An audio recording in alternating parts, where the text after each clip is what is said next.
ఒకవేళ ఇంటర్నేషనల్ లెవెల్‌లో వీళ్ళు పీజీ గాని, ప్రాక్టీస్ గాని చేయాలంటే ఇంటర్నేషనల్ అక్రిడిటేషన్స్‌ని ఇక్కడ ఎలా వెరిఫై చేసుకోవాలో కూడా ఖచ్చితంగా స్టూడెంట్స్ వెరిఫై చేసుకోవాల్సిన అవసరం ఉంది. అందులో భాగంగా wdms.org అనేది WHO అఫీషియల్‌గా రికగ్నైజ్ చేసిన అఫీషియల్ వెబ్‌సైట్ అది. సో అక్కడ world director of medical schools information అంతా కూడా మోస్ట్ ట్రస్టెడ్ బాడీస్ నుంచి వస్తది. అంటే WFME world federation of medical education and famer foundation of advancement in medical education research నుంచి గ్యాదర్ చేసిన ఇన్ఫర్మేషన్‌ని వరల్డ్ డైరెక్టర్ ఆఫ్ మెడికల్ స్కూల్స్లో వాళ్ళు పొందుపరచడం జరుగుతుంది. సో దీన్ని స్పాన్సర్ చేస్తున్నది కూడా ఇంటర్నేషనల్ ఇంపార్టెంట్ బాడీస్. ఇది మన ECFMG USA కావచ్చు, మెడికల్ కౌన్సిల్ ఆఫ్ కెనడా కావచ్చు, డానిష్ పేషెంట్ అథారిటీ కావచ్చు, ఆస్ట్రేలియన్ మెడికల్ కౌన్సిల్ కావచ్చు. ఇలా ఇంటర్నేషనల్ లెవెల్లో ఏదైతే ప్రొఫెషనల్ రెగ్యులేటరీ బాడీనో అవి వాటిని రికగ్నైజ్ చేసిన world director of medical schools. ఆ wdms.org అనేది దాని అఫీషియల్ వెబ్సైట్. అది ఓపెన్ చేసి మనం ఏ కంట్రీకి అయితే వెళ్ళి చదువుదాం అనుకున్నామో, ఇప్పుడు జార్జియా విషయంలో జార్జియా అక్కడ క్లిక్ చేసి అంత ఇన్ఫర్మేషన్ ఉంటుంది. ఇంటర్నేషనల్ లెవెల్లో ఉన్న అన్ని కంట్రీస్, అన్ని యూనివర్సిటీకి సంబంధించిన పూర్తి ఇన్ఫర్మేషన్ అందులో ఉంటుంది. సో అందులో మనం జార్జియాని క్లిక్ చేసి అందులో BIU ఇంటర్నేషనల్ యూనివర్సిటీని మీరు టైప్ చేస్తే అక్కడ మీకు ECFMG USA which is required to practise and pursue your PG programme in USA. So ECFMG USA and medical council of Canada అక్కడ స్పాన్సర్ నోట్లో నోట్ మెన్షన్ చేసి ఉంటుంది. అలా మెన్షన్ చేసి ఉంటే ఇంటర్నేషనల్ లెవెల్లో మీరు ప్రాక్టీస్ కానీ పీజీ కానీ చేయడానికి USAలో కానీ కెనడాలో కానీ వ్యాలిడ్ అని తెలుసుకోవచ్చు. అదేవిధంగా AMC Australian medical council official వెబ్సైట్లో కూడా BIU ఇంటర్నేషనల్ యూనివర్సిటీ అక్కడ వచ్చి ప్రాక్టీస్ చేసుకోవడానికి AMC 1 రాయడానికి, AMC 2 రాయడానికి ఎలిజిబిలిటీ ఉన్నదని చెప్పి ఆస్ట్రేలియన్ మెడికల్ కౌన్సిల్ అఫీషియల్ వెబ్సైట్లో BIU ఇంటర్నేషనల్ యూనివర్సిటీ ఉంది. అండ్ జనరల్ మెడికల్ కమిషన్ వచ్చేసి మనకు UK అంటే యునైటెడ్ కింగ్డమ్లో అక్కడ పీజీ కానీ ప్రాక్టీస్ కానీ చేయడానికి కానీ ప్లాప్ 1 ప్లాప్ 2 రాయడానికి ఇప్పుడు ఆ పేరు నేమ్ వచ్చేసి చేంజ్ అయింది UKMLE 1 UKMLE 2 అని. అది కూడా రాయడానికి ఎలిజిబిలిటీ ఉన్నదని చెప్పి వాళ్ళు అఫీషియల్గా BIU ఇంటర్నేషనల్ యూనివర్సిటీని మెన్షన్ చేశారు. సో ఈ విధంగా ఇంటర్నేషనల్ లెవెల్లో US కానీ, UK కానీ, కెనడా కానీ, ఆస్ట్రేలియా కానీ, న్యూజిలాండ్లో కానీ ఇక్కడ ఇంటర్నేషనల్లో ప్రాక్టీస్ కానీ పీజీ కానీ చేయడానికి అవకాశం ఉన్న కంట్రీ కావచ్చు. అందులో BIU ఇంటర్నేషనల్ యూనివర్సిటీకి ఇవన్నీ ఎలిజిబిలిటీస్ ఉన్నాయి అపార్ట్ ఫ్రమ్ మన నేషనల్ మెడికల్ కమిషన్ ఇండియా తోటి. సో ఇన్ని విధాలుగా వ్యాలిడిటీ ఆఫ్ డిగ్రీ ఖచ్చితంగా స్టూడెంట్ చూసుకోకపోతే ఖచ్చితంగా వాళ్ళకు ఇబ్బంది అయ్యే అవకాశాలు ఎక్కువ ఉంటాయని నా ఉద్దేశం. ఇట్స్ టాప్ టు బాటమ్ అన్నట్టు కూడా మీరైతే ఎక్కడెక్కడ మరి చూసుకోవాలి, చెక్ చేసుకోవాలి. ఇంటర్నేషనల్ లెవెల్లో కానీ, నేషనల్ లెవెల్లో కానీ everything you given a perfect information. It was a wonderful sir. Really, yeah. And ma'am, Dr. Sarah, and tell me how many students you are going to intake every year? So now for this year we are enrolling from 400 to 500 students. We are waiting for this. Yeah. So last year how many Indian students are there? Last year we had 184 students. Approximately 80% was Indian students. Most of the students, those who are coming to the Georgia, is Indian. Yes. Okay. Exactly. Then so that's a mini India. Right. Yes, we can say this way. Nice. And Dr. Natalia, just tell me, nowadays the technology is also improving very vast. Why? Because the AI is when it's involved into our human lives, it also involving in the medical industry also. So any special courses you are offering technology come with this medical things? As my colleague mentioned earlier, we have a unique cadaver lab.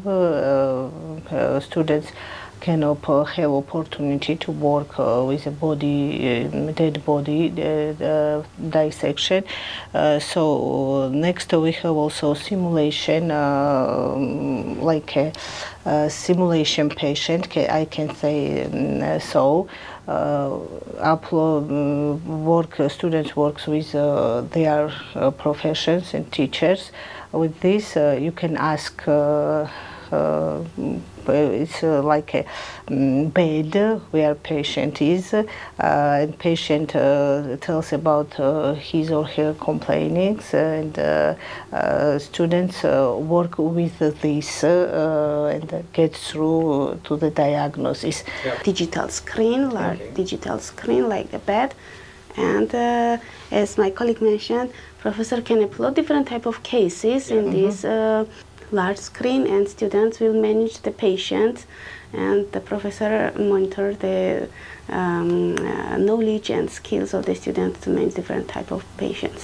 So it's a digital development of the... With the help of the digital also we can diagnose easily what the problem in patients and everything. Right. So with the help of the technology. Right. Right? Yes, but it's more important to keep in touch with the real patient. Yes, so we have also our learning teaching method is a American method. It means that they can start clinical practice from the first year to 6th year. Okay nice ma'am sir. And ఇక్కడ మరి doctor Cera కానీ doctor Natalia గారు చెప్పినట్టు academics wise కానీ and వాళ్ళు provide చేస్తున్న programmes అన్ని కూడా చాలా చక్కగా చెప్పారు. మరి ఇన్ని ఫెసిలిటీస్ ఉన్న మరి బిఐయు ఇంటర్నేషనల్ యూనివర్సిటీ గురించి పేరెంట్స్ కూడా ఆలోచించేది, అరే మనం వేరే దేశాలకు పంపిస్తూ ఉన్నప్పుడు అరే ఫీజు గురించి కూడా ఆలోచిస్తూ ఉంటారు, కాస్ట్ ఆఫ్ లివింగ్ కానీ హాస్టల్ ఫెసిలిటీస్ అంటే ఇలా అన్నీ అంటుంటారు. మరి పేరెంట్స్కి అర్థమయ్యేటట్టు మీరు ఏం చెప్పగలుగుతారు? ఇందాక కొంచెం క్రిస్ప్గా చెప్పారు కదా, ఇప్పుడు కొంచెం బ్రీఫ్గా కావాలి.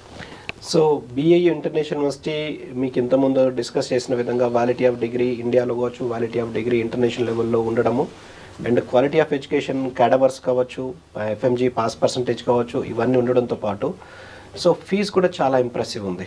అంటే ఈ స్టాండర్డ్స్ ఉన్న ఏ యూనివర్సిటీ అయినా అని ఇంతకన్నా తక్కువ స్టాండర్డ్స్ ఉన్న యూనివర్సిటీ కూడా ఎక్కువ ఫీజులు ఉన్నాయి. యూజువల్గా ఇండియాలో ఒక ఎంబీబీఎస్ చదువుకోవాలి అని అంటే ప్రైవేట్ సీట్స్ అయినా కానీ ఈజీగా 1 crore వరకు అట్లా వెళ్ళిపోతూ ఉందన్నమాట. మిడిల్ క్లాస్ పేరెంట్స్కి కానీ మిడిల్ క్లాస్ వాళ్ళకు ఆ డాక్టర్ చదవాలనే ఆలోచన ఉన్నా కానీ ఇలాంటి డబ్బులు స్తోమత లేకపోవడంతో అక్కడే ఆగిపోతున్నారు. అలాంటి వాళ్ళకి ఇది ఒక సువర్ణ అవకాశం అనుకోవచ్చా? ఖచ్చితంగా అనుకోవచ్చు. యాక్చువల్గా బిఐయు ఇంటర్నేషనల్ యూనివర్సిటీ వచ్చేసి $4,800కే వాళ్ళు ఆఫర్ చేస్తున్నారు. సో ఇది వచ్చేసి $4,800 అంటే మన ఇండియన్ కరెన్సీలో అప్రాక్సిమేట్లీ 4 lakhs. సో దాన్ని మనం $2,400 పర్ సెమిస్టర్ లాగా పే చేసుకోవచ్చు, 2 lakhs పర్ సెమిస్టర్ లాగా. ఆ విధంగా చూసుకుంటే total course 5 years of course, 1 year of internship మన ఇండియన్ స్టాండర్డ్స్ ప్రకారం ఇంగ్లీష్ మీడియం ఆఫ్ ఇన్స్ట్రక్షన్లో కంప్లీట్ చేయడానికి టోటల్గా 24 lakhsలో ఓన్లీ కాలేజ్ ఫీజు కంప్లీట్ అవుతుంది.